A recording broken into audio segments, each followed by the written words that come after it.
सुप्रभात बच्चों। प्राणियों में पोषण के इस भाग में आपका फिर से स्वागत है। अभी तक हम लोगों ने अमीबा में किस प्रकार पोषण होता है इसकी जानकारी हासिल की है, लेकिन क्या आपको पता है मानव में पोषण किस प्रकार होता है? नहीं पता है ना? तो आइए आज हम लोग मानव में किस प्रकार पोषण होता है इसकी जानकारी हासिल करते हैं। मानव एक बहुकोशिकीय जीव है और इसका शरीर विभिन्न प्रकार के अंगों से बना हुआ है।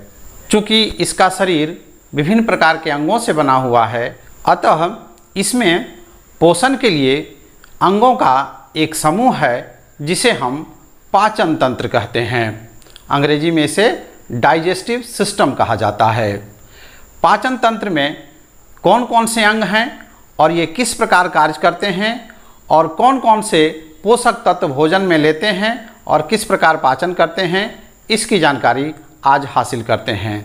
सबसे पहले हम लोग आते हैं मानव पाचन तंत्र की जानकारी हासिल करते हैं कि इसमें कौन कौन से अंग हैं और वे किस प्रकार कार्य करते हैं। आइए देखते हैं। यह जो चित्र बना हुआ है यह मानव पाचन तंत्र का चित्र बना हुआ है। मानव पाचन तंत्र की शुरुआत मुख से होती है और अंत मल द्वार से होती है। मुख में दांत होते हैं, जीभ होते हैं और लार ग्रंथि होती है। मुख के बाद एक ग्रसनी होती है। ग्रसनी वह भाग है जहां सांस नली और भोजन नली एक साथ मिलती है। ग्रसनी के बाद एक भोजन नली है। इस भोजन नली को अंग्रेजी में ओसोफेगस कहा जाता है। भोजन नली के बाद एक बैगनुमा रचना होती है जिसे हम आमाशय कहते हैं। आमाशय के बाद नलिका नुमा रचना में यह पाचन तंत्र परिवर्तित होती है। इस नलिका नुमा रचना को छोटी आंत कहते हैं और छोटी आंत के बाद फिर बड़ी आंत होती है और बड़ी आंत अंत में एक बैगनुमा रचना में परिवर्तित हो जाती है जिसे मलाशय कहते हैं और वह मल द्वार में या गुदा में खुलती है। इस पाचन तंत्र के भाग को हम आहार नाल या अंग्रेजी में एलिमेंटरी कैनाल कहते हैं। पाचन तंत्र में इसके अलावा कई ग्रंथियां होती हैं। आप देख रहे हैं हमारे शरीर की सबसे बड़ी ग्रंथि जिसे हम यकृत कहते हैं, अंग्रेजी में लीवर कहते हैं, यह हमारे आमाशय के दाहिनी ओर रहती है और साथ में एक और ग्रंथि देख रहे हैं जिसका नाम अग्नाशय या पक्वाशय है। वो आमाशय के ठीक नीचे रहती है। इसके अलावा आमाशय में जठर ग्रंथि होती है और छोटी आंत में भी आंत ग्रंथियां होती हैं। इस तरह हम लोग कह सकते हैं कि मानव पाचन तंत्र के दो भाग हैं। पहला भाग का नाम आहार नाल है जिसमें मुख है, ग्रसनी फैरिंग्स है, ओसोफेगस जिसको ग्रसिका या भोजन नली, स्टोमक आमाशय, छोटी आंत और बड़ी आंत होती है।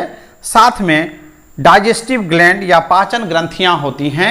इन पाचन ग्रंथियों में कौन कौन से ग्रंथियां हैं? लार ग्रंथि जो मुख में होती है, लीवर यानी यकृत, अग्नाशय या पक्वाशय, यहाँ आमाशय में जठर ग्रंथि जिसको गैस्ट्रिक ग्लैंड्स भी कहते हैं और आंत में आंत ग्रंथियां या इंटेस्टाइनल ग्लैंड्स कहते हैं। तो ये तो विभिन्न अंगों के नाम हुए पाचन तंत्र के। हमारा पाचन तंत्र जो मुख से प्रारंभ होकर के मलद्वार तक जाती है, इसकी कुल लंबाई लगभग 9.5 मीटर होती है, जिसमें ये छोटी आंत की लंबाई लगभग 7.5 मीटर होती है और बड़ी आंत की लंबाई 1.5 मीटर तक होती है। अब हम लोग एक एक करके सभी अंगों के कार्य और हमारा पोषण किस प्रकार होता है इसकी जानकारी हासिल करते हैं। जैसा कि आपको पहले से पता है, मानव प्राणी समपोषी जीव है, यानी इसका जो पोषण है होलोजोइक है और होलोजोइक न्यूट्रिशन के 5 चरण होते हैं। ये आप पहले से जानते हैं, जिसमें पहला चरण है अंतर्ग्रहण जिसको अंग्रेजी में इंजेशन कहते हैं। फिर दूसरा चरण पाचन जिसको डाइजेशन कहते हैं। फिर अवशोषण जिसे हम एब्जॉर्प्शन कहते हैं। फिर स्वांगीकरण जिसको एसिमिलेशन कहा जाता है और फिर बहिष्करण, जिसको हम इजेशन या डिफिकेशन कहते हैं। तो इन पांचों क्रियाएं हमारे पाचन तंत्र के किन किन अंगों में होती हैं और किस प्रकार होती हैं, इसकी जानकारी एक एक करके हासिल करते हैं। अब आइए, इससे पहले कि हम पाचन तंत्र के विभिन्न अंगों के कार्यों को समझें, उससे पहले हम लोग भोजन में कौन कौन से पोषक तत्व लेते हैं और कहाँ से लेते हैं, इसकी जानकारी हासिल करते हैं। जैसा कि आपको मैंने पहले भी बताया है कि हमारे भोजन में 5 पोषक तत्व होते हैं। कौन कौन से पोषक तत्व हैं? कार्बोहाइड्रेट, फैट, प्रोटीन, मिनरल्स और विटामिन्स। इसके अलावा हम रफेज और जल भी भोजन में लेते हैं, लेकिन ये पोषक तत्व नहीं हैं। ये कहाँ से प्राप्त होते हैं और इनके क्या कार्य हैं, इसको भी संक्षेप में जानकारी हासिल कर लेते हैं। कार्बोहाइड्रेट मुख्य रूप से हम चावल से, गेहूं से और आलू से प्राप्त करते हैं। इसके अलावा कार्बोहाइड्रेट के और भी स्रोत हैं, जैसे जितने शर्करा हैं उसमें कार्बोहाइड्रेट है। कार्बोहाइड्रेट का मुख्य कार्य शरीर को ऊर्जा प्रदान करना है। फिर वसा मुख्य रूप से तेल से प्राप्त होते हैं। वेजिटेबल ऑयल वनस्पति तेल से, जैसे सरसों का तेल, मूंगफली का तेल, सूरजमुखी का तेल, इन सब तेल में वसा होती है। इसके अलावा अंडा का जो यॉक होता है, पीला वाला भाग, उसमें वसा होती है। मछली के तेल में वसा होती है। मांस खाते हैं तो उनमें जो चर्बी होती है उसमें वसा होती है। वसा का भी मुख्य काम ऊर्जा प्रदान करना है हमारे शरीर को, लेकिन यह ऊर्जा हमें कब प्रदान करती है? जब हम उपवास करते हैं या भोजन ग्रहण नहीं कर पाते हैं, उस वक्त हमें ये ऊर्जा प्रदान करती है। तीसरा पोषक तत्व है प्रोटीन। प्रोटीन का मुख्य काम शरीर की वृद्धि करना है। प्रोटीन का मुख्य स्रोत क्या है? जितने तरह के दाल हैं उसमें प्रोटीन है। अंडा का सफ़ेद वाला भाग में प्रोटीन है, मांस में प्रोटीन है, मछली में प्रोटीन है, दूध में प्रोटीन है। मिनरल्स और विटामिन्स हमें सब्जियों से, फलों से प्राप्त होती हैं, अनाज से भी हमें प्राप्त होती है। अब हम लोगों ने देखा कि जो पोषक तत्व हम लोग ले रहे हैं, जैसे कार्बोहाइड्रेट, वसा, प्रोटीन, ये जल में घुलनशील नहीं हैं। मिनरल्स और विटामिन्स जल में घुलनशील हैं, लेकिन विटामिन में विटामिन बी और सी जल में घुलनशील है। बाकी जो विटामिन्स हैं वो वसा में घुलनशील हैं। लेकिन ये तीनों जटिल कार्बनिक यौगिक से बने होते हैं, अतः इन्हें जल में घुलनशील होना बहुत ज़रूरी है। और जल में घुलनशील बनाने के लिए हमारे शरीर में इनका पाचन होता है। जैसा कि आप जानते हैं, हमारा शरीर उसी प्रकार के पोषक तत्वों को अवशोषित कर सकता है जो जल में घुलनशील है। अतः पाचन का मुख्य काम है अघुलनशील पोषक तत्वों को घुलनशील पोषक तत्व में परिवर्तित करना, तभी हमारा शरीर उसका उपयोग कर सकता है। इन 5 पोषक तत्वों के अलावा हम भोजन में रुक्षांश या रफेज और जल भी लेते हैं। चूँकि सभी क्रियाएं हमारे शरीर की जल की उपस्थिति में होती हैं, इसलिए जल तो हमारे शरीर के लिए ज़रूरी है। जल ही जीवन भी कहा गया है। और रफेज, जिसे रुक्षांश कहते हैं, यह हमारे इस पाचन तंत्र को, आहार नाल को स्वस्थ रखता है और खुला रखता है। रफेज मुख्य रूप से सलाद में पाए जाते हैं, इसलिए भोजन में सलाद हमें ज़रूर लेनी चाहिए ताकि हमारा पाचन तंत्र स्वस्थ रहे। चूँकि यह पाचन तंत्र नालिका नुमा रचना में बनी होती है और यह चूँकि आमाशय के नीचे जो छोटी आंत है वह दबी रहती है, तो इसे खोलने के लिए रफेज का लेना बहुत ज़रूरी है। और रफेज या रुक्षांश अगर हम भोजन में नहीं लेते हैं तो क्या होता है, कभी कभी कब्जियत हो जाती है, यानी हमारा जो छोटी आंत है वह जाम हो जाती है। तो इसे खोलने के लिए हमें रफेज लेना बहुत ज़रूरी है और पाचन तंत्र को स्वस्थ रखने के लिए, ताकि यह ठीक से कार्य कर सके। अब आइए आगे हम लोग पाचन तंत्र के विभिन्न अंगों की जानकारी और उनके कार्य एक एक करके हासिल करते हैं। सबसे पहले हम अपने मुख के बारे में जानकारी हासिल करते हैं। पाचन तंत्र का सबसे पहला अंग हमारा मुंह ही है। मुंह में दांत होते हैं, जीभ होते हैं और लार ग्रंथियाँ, जिसको अंग्रेजी में सलाइवरी ग्लैंड कहते हैं, वो उपस्थित रहते हैं। दांत के बाहर वाले भाग को हम ओरल कैविटी कहते हैं और दांत के पीछे वाले भाग को बकल कैविटी या मुख गुहा कहा जाता है। तो आइए सबसे पहले मुख एवं मुख गुहा की जानकारी हासिल करते हैं, जिसमें सबसे पहले हम अपने दांतों के बारे में जानकारी हासिल करते हैं। आप जानते होंगे वयस्क मानव के शरीर में कुल 32 दांत होते हैं, जिसमें 16 दांत निचले जबड़े में होते हैं और 16 दांत ऊपरी जबड़े में होते हैं। आपको जानकारी दे दें कि ये जो जबड़े की हड्डियां हैं, ये हमारे शरीर की सबसे मजबूत हड्डियां हैं। तो दांत कितने प्रकार के होते हैं और उनके क्या कार्य हैं, आइए देखते हैं। ये ऊपरी जबड़े के दांत हैं और ये निचले जबड़े के दांत हैं। सबसे सामने जो 4 दांत हैं उन्हें हम कृतंक या इंसीजर कहते हैं। ये ऊपरी जबड़े में भी हैं और निचले जबड़े में भी हैं। तो यानी कृतंक की संख्या कुल हो गई ऊपरी जबड़े में 4 और निचले जबड़े में 4, यानी 8। कृतंक का क्या काम है? पकड़ना और काटना। कृतंक को अंग्रेजी में इंसीजर कहते हैं। जैसा कि मैंने बताया, ऊपरी जबड़े में 4, निचले जबड़े में 4 और कुल 8 दांत होते हैं, कृतंक होते हैं। उसके बाद दूसरे प्रकार के जो दांत हैं उनका नाम है रदनक, कैनाइन्स। इनकी संख्या ऊपरी जबड़े में 2 और निचले जबड़े में 2, यानी कुल 4 होते हैं। ये नुकीले होते हैं और इनका काम है चीरना और फाड़ना। भोजन के बड़े बड़े कणों को चीर देते हैं और फाड़ देते हैं। उसके बाद अग्र चवर्णक, ये भी ऊपरी जबड़े में 4 और निचले जबड़े में 4 होते हैं। इनका काम है चबाना और पीसना। भोजन को चबाते हैं और पीसते हैं। और अंत में 6 दांत ऊपरी जबड़े में और 6 दांत निचले जबड़े में चवर्णक कहलाते हैं, जो सबसे पीछे भाग में होते हैं। इनका काम भी चबाना और भोजन को पूरी तरह से कुचल देना। मुख का सबसे पहला काम क्या हुआ?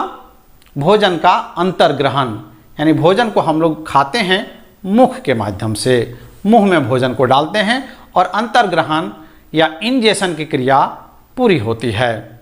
और उसके बाद दूसरा कार्य भोजन का पाचन मुंह में ही प्रारंभ हो जाता है। आपको पिछले क्लास में मैंने बताया था भौतिक पाचन या फिजिकल डाइजेशन के बारे में। भौतिक पाचन में क्या है?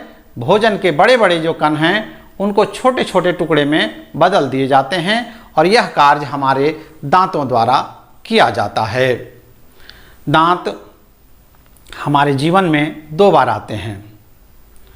चूँकि हमारे जीवन में दांत 2 बार आते हैं, बचपन में दांत आते हैं जिन्हें हम मिल्क टीथ या दूध के दांत कहते हैं। इनकी संख्या 20 तक होती है और 8 साल तक ये दांत झड़ जाते हैं। उसके बाद जो दांत निकलते हैं उन्हें हम परमानेंट टीथ या अस्थाई दांत कहते हैं और ये हमारे जीवन काल में रहते हैं। जब वृद्धावस्था आती है तब दांत झड़ने लगते हैं। ये अस्थाई दांत ही कुल 32 हैं। चूँकि हमारे मुख में विभिन्न प्रकार के दांत हैं, तो विभिन्न प्रकार के दांत होने के कारण हम हेटेरोडोंट या विषम दंती हैं। ऐसे जंतु जिनके मुख में विभिन्न प्रकार के दांत होते हैं उन्हें विषम दंती या हेटेरोडोंट कहा जाता है।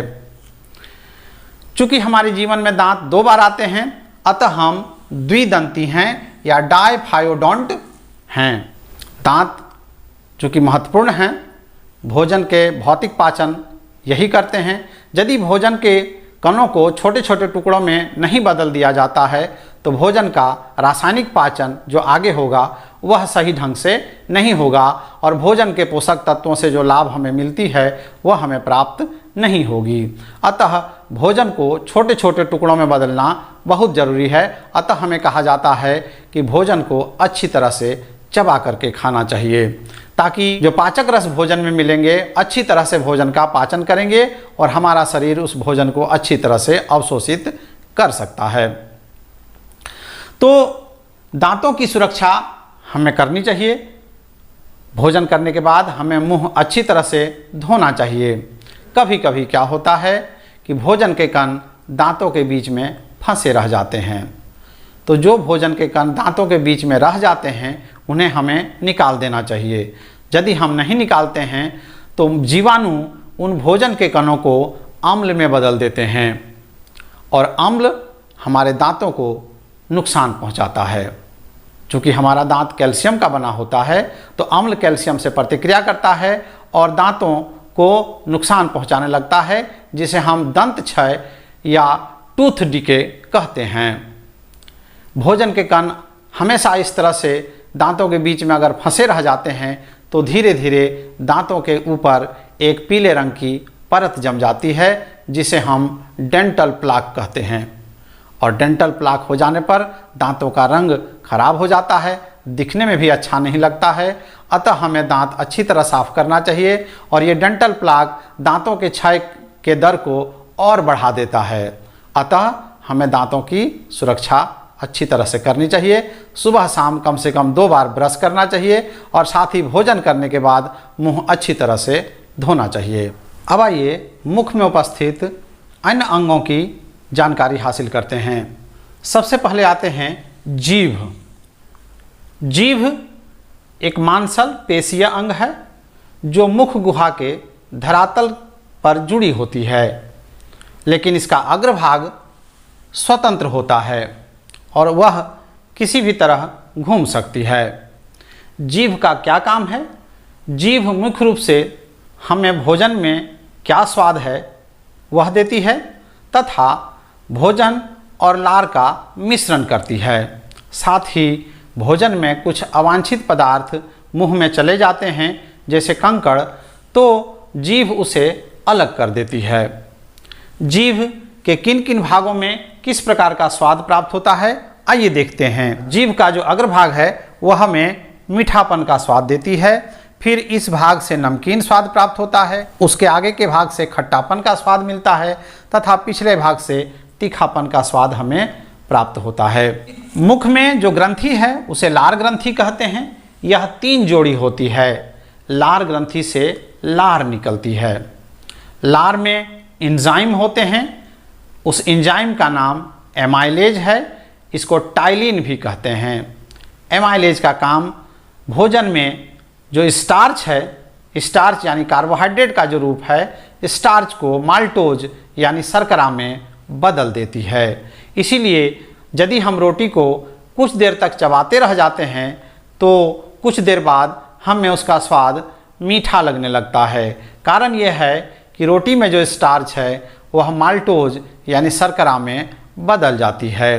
तो इस तरह से हम देखें कि मुख में सबसे पहले भोजन का अंतर्ग्रहण हुआ और पाचन की क्रिया यहीं प्रारंभ हो गई और यह पाचन की क्रिया लगातार छोटी आंत तक होते रहती है और छोटी आंत में भोजन का पाचन पूर्णतः होता है। हम लोग आगे इसको पढ़ेंगे। मुख के अंतिम भाग में जहां श्वास नली और भोजन नली मिलती है उस भाग को ग्रसनी या फेरिंग्स कहते हैं।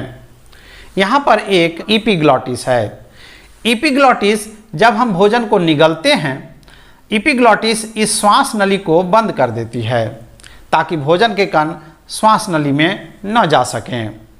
इसीलिए कहा जाता है कि भोजन करते समय बातचीत नहीं करनी चाहिए। बातचीत करने के क्रम में क्या होता है कि यह इपिग्लॉटिस खुल जाती है और भोजन के कण श्वास नली में जैसे ही जाते हैं तो वायु वेग से वह भोजन के कण नासिका छिद्र से निकलती है, जिसे हम कहते हैं कि हम लोग खाते वक्त सरक जाते हैं।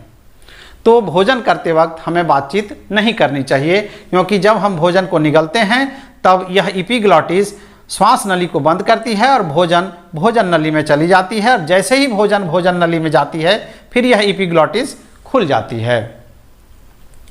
तो इसका कितना महत्वपूर्ण कार्य है ये आप समझ सकते हैं। अतः हमें खाते वक्त शांति से भोजन करना चाहिए। मुख में भोजन का आंशिक पाचन हो जाता है क्योंकि भोजन दांतों के द्वारा पीस दिया जाता है और लार ग्रंथि से जो लार निकलती है जिसमें टाइलिन एंजाइम होते हैं वह स्टार्च को शर्करा में बदल देती है और वह भोजन को आंशिक पाचन कर देती है। उसके बाद हम भोजन को निगल जाते हैं और जब निगल जाते हैं तो भोजन नली से, जिसको हम ओसोफेगस कहते हैं, उसमें प्रवेश करती है। आगे भोजन का क्या होता है, किस प्रकार पाचन, अवशोषण, स्वांगीकरण और बहिष्करण होता है, इसको हम अगले क्लास में पढ़ेंगे। धन्यवाद।